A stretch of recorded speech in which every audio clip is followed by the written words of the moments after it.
Mheshimiwa Salum Juma Kiyambi anagombea nafasi ya mwenyekiti wa halmashauri ya mji wa Tunduma.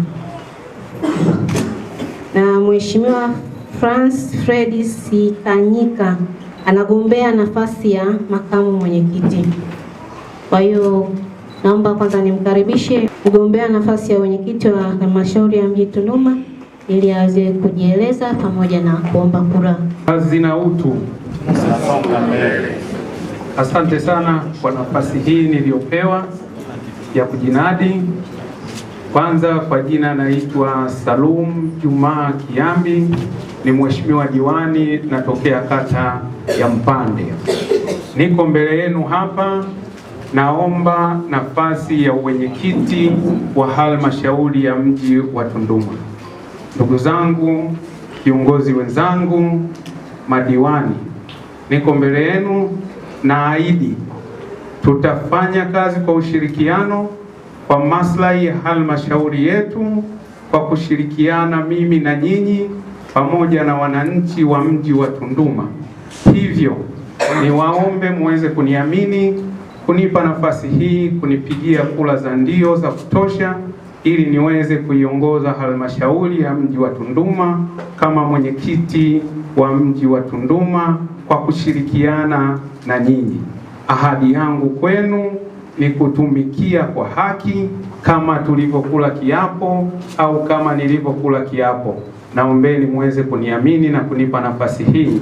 Tutafanya kazi kwa ushirikiano kwa maslahi ya halmashauri yetu ya mji wa Tunduma na wananchi wetu wa mji wa Tunduma, kuleta maendeleo yenye tija, kusimamia miradi, kupeleka miradi katika kata zetu na kuweza kuisimamia miradi iwe na tija na iwe na thamani ya fedha.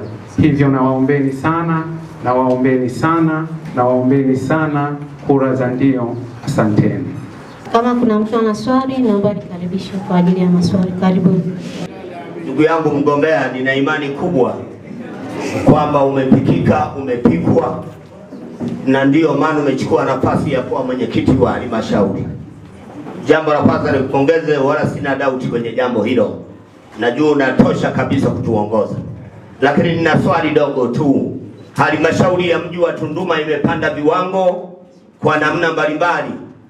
2015 tulikuwa tunachukua makusanyo ya bilioni 4. 2020 tukachukua makusanyo mpaka 2024 makusanyo ya bilioni 13.8. Lakini 2025 26 tunakwenda kuchukua bilioni 20 kuendelea. Sisi madiwani tunafanya kazi kubwa kama tulivyo hapa, weledi na maadili yametimia na tumetukuka. Kama mimi ni diwani wa miaka 15 sasa, nataka nikuulize, halmashauri zingine posho ya allowance city, sisi madiwani tumekuwa tukinyanyaswa, tunachukua 140,000. Ukikompea na Momba na Ileje, wao wanachukua kiasi kikubwa kuliko sisi.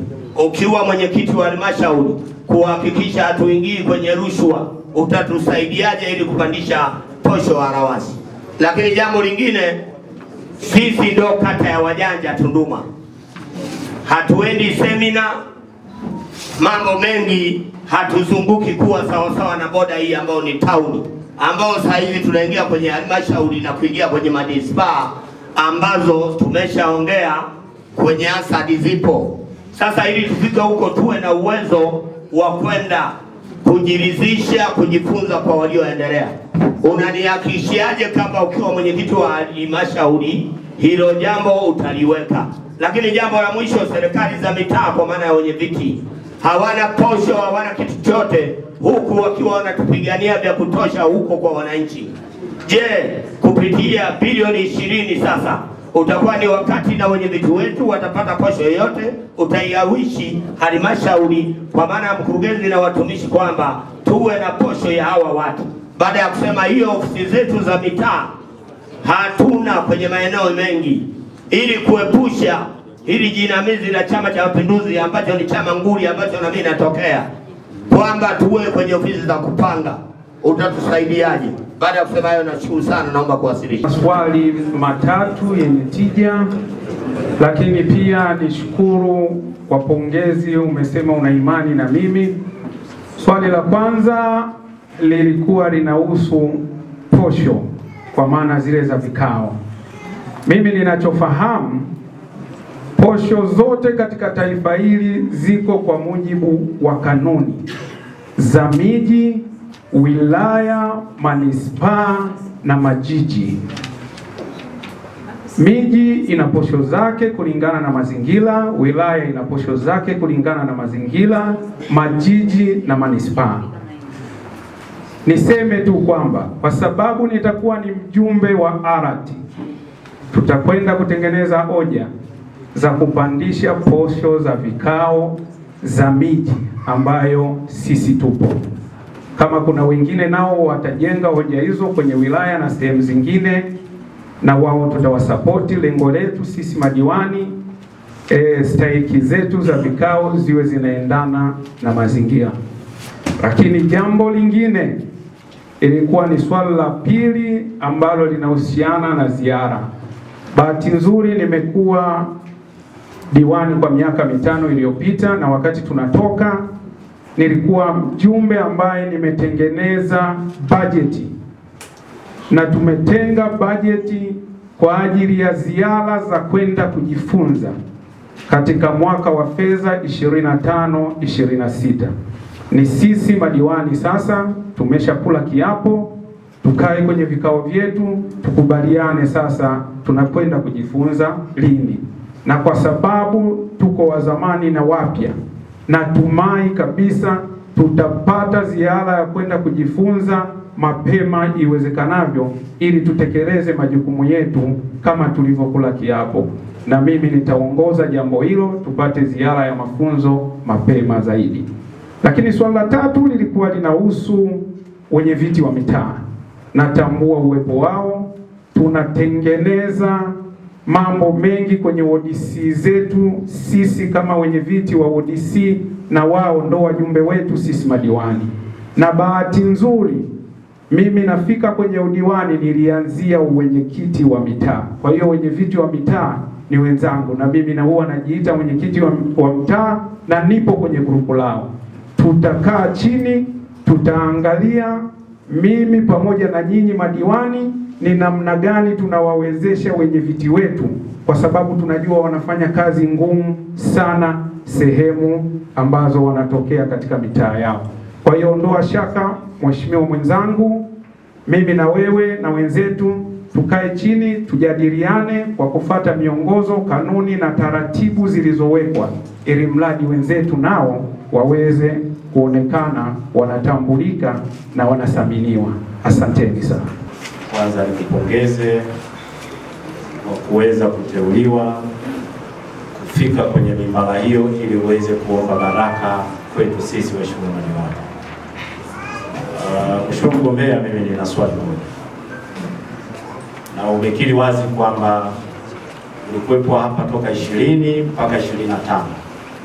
Sasa swali langu ni kwamba toka tumetoka 20 mpaka hii 25 kuna baadhi ya miradi haijaisha, kelele zimekuwa nyingi huko mitaani.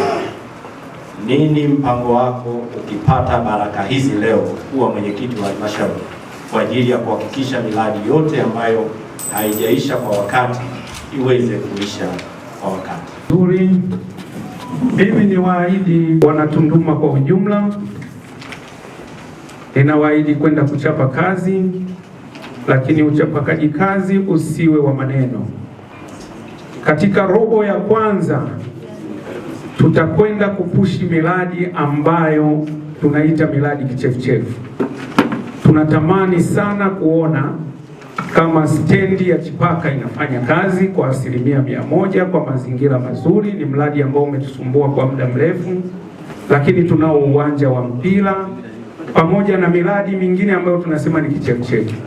Kwa kushirikiana na madiwani wenzangu, tutatoka hapa kwa kasi ya ajabu na kwenda kupushi miradi ambayo imesimama ili iweze kuleta tija kwa wananchi na kupunguza ukali wa gharama za maisha. Kwa hiyo ndugu zangu, naombeni imani yenu, tufanye kazi kwa pamoja kwa spidi kubwa na uzoefu tulionao ili kuwatumikia wananchi wa mji wa Tunduma na kuweza kupunguza ukali wa maisha. Asanteni. Ya Muungano wa Tanzania, kazi na utu. Songa mbele. Ndugu mwenyekiti wa kikao hiki pamoja na katibu wako wa kikao hiki, lakini katibu wetu wa Chama cha Mapinduzi wilaya yetu ya Momba, waheshimiwa madiwani wenzangu wote, mheshimiwa mbunge wetu wa viti maalum mkoa wetu wa Songwe, ulinzi na usalama wa wilaya yetu ya Momba, lakini pia ndugu zetu watumishi wenzetu wa halmashauri ya mji wa Tunduma pamoja na wananchi wote wa halmashauri ya mji wa Tunduma, mabibi na mabwana. Bwana Yesu asifiwe sana. Tumsifu Yesu Kristo. Mwana kondoo ameshinda. Salamu alaykum. Niliyesimama hapa naitwa Francis Fredis Kanyika. Awali nilikuwa ni diwani mteule wa Chama cha Mapinduzi, lakini leo ni mheshimiwa diwani wa kata ya Chiwezi. Nimesimama kwa unyenyekevu mkubwa kuwaomba waheshimiwa madiwani ili mnipigie kula za kishindo za ndio ili niweze kuwa makamu mwenyekiti wa halmashauri ya mji wa Tunduma, ili niweze kumsaidia mheshimiwa mwenyekiti wetu wa halmashauri ya mji wa Tunduma majukumu, lakini pia kumshauri ili tuweze kwenda vizuri katika halmashauri yetu ya mji wa Tunduma. Tuna imani katika halmashauri ya mji wa Tunduma tuna kata 15 na zote kila diwani ametoa ahadi ya maendeleo kwenye kata yake. Kwa hiyo mimi nitamshauri sana mwenyekiti, keki itakayopatikana iwe ni ya mapato ya ndani ya halmashauri yetu ya mji wa Tunduma, lakini iwe ni ya serikali kuu, basi tutahakikisha kila kata inapata miradi, uwe na neno la kuzungumza kwenye kata hayo. Mimi nitamshauri vizuri sana, lakini pia halmashauri ya mji wa Tunduma tutahakikisha tunapata huduma nzuri ya maendeleo kwenye kata yetu. Baada ya kusema haya, waheshimiwa madiwani wote, naomba kula za ndio ili niweze kuwa mwenyekiti, makamu mwenyekiti wa halmashauri yetu ya mji wa Tunduma. Asanteni sana kumsikiliza, na Mungu wa mbinguni awabariki sana. Asante sana. Ambaye ilikuwepo kwa mfano vituo vya afya, kituo cha Chiwezi Chapwa na kituo cha Mwakakati.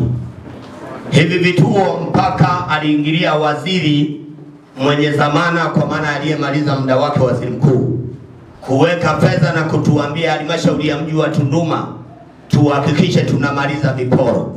Sasa kama nafasi ya mwenyekiti, makamu mwenyekiti wa halmashauri, kazi yako ni kumshauri mwenyekiti wako.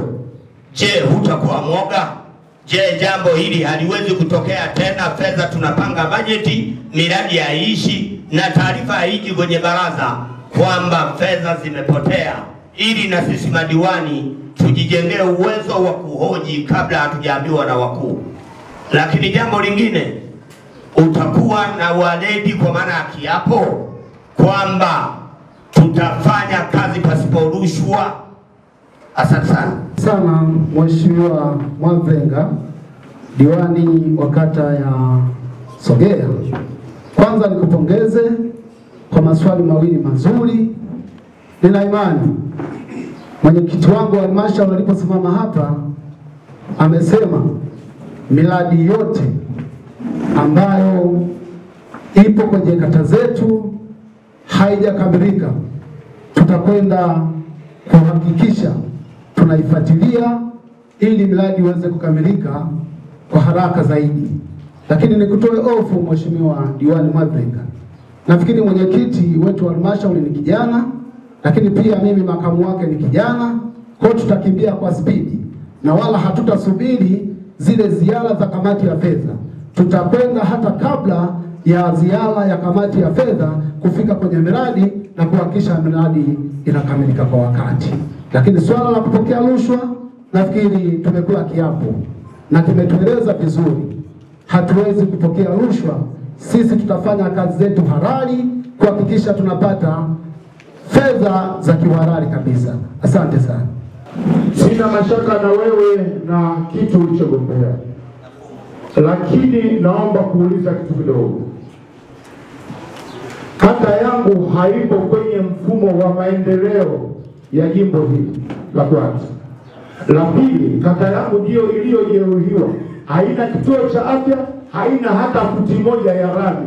Tunapozungumza mawasiliano ya mtaa wa Nazareti na Mkombozi yamekatika, wakati wenzangu wote wana angalau kipande kimoja cha lami, hata futi moja, futi mbili. Mimi vyote hivyo sina. Utaanza na waliotangulia wamepata, au utaanza ambao hawana kabisa, angalau waanze na wao kidogo. Asante sana.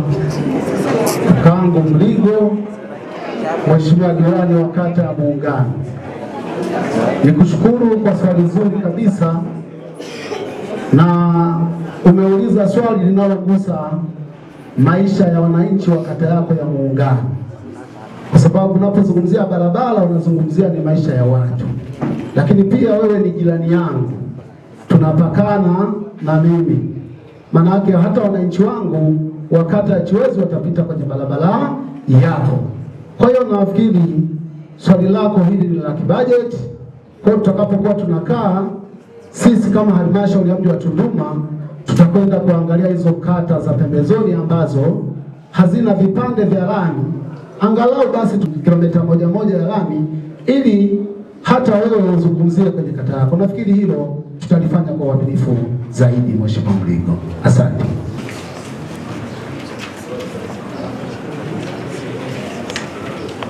Wajumbe wetu walikuwa 20 na wote wamepiga kura na hamna kura iliyoharibika. Kwa hiyo kuanzia leo tarehe 2 mwezi wa 12 mwaka 2025, naomba nimtangaze Salum Juma Kiambi kuwa mwenyekiti wa halmashauri yetu ya mji Tunduma.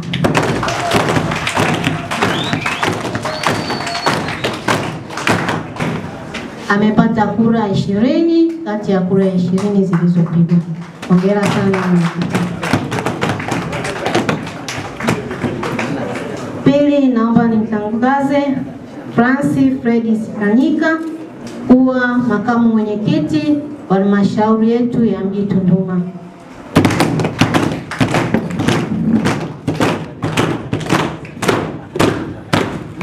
Amepata kura 20 kati ya kura 20 zilizopigwa.